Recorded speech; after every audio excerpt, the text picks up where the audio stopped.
అన్న క్యాంటీన్ ని 15వ తేదీన ప్రారంభించబోతా ఉన్నాం. ఆ రోజు మొట్టమొదటిగా 183 క్యాంటీన్లు ప్రారంభించాలని ఆలోచన చేశాం. మొత్తం 203 క్యాంటీన్లు ఉన్నాయి. మరి వివిధ దశల్లో మొత్తం 203 క్యాంటీన్లు కూడా ప్రారంభించడం జరుగుతుందని చెప్పేసి మనం చేస్తా ఉన్నాం.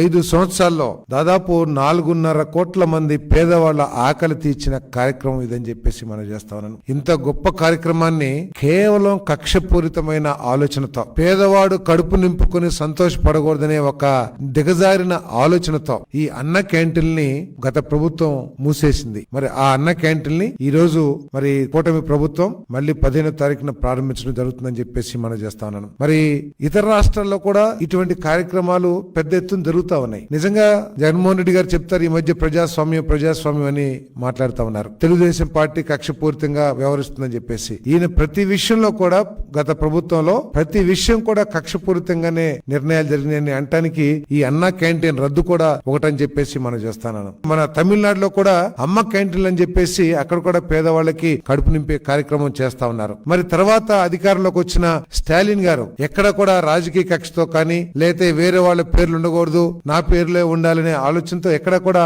ఆ క్యాంటీన్ రద్దు చేస్తాం కానీ లేదు ఆ క్యాంటీన్ పేరు అమ్మ క్యాంటీన్ అనే పేరుని మారుస్తాను కానీ ప్రయత్నం చేయలేదనే విషయాన్ని గుర్తించాల్సిన అవసరం ఉందని చెప్పేసి మనం చేస్తాను.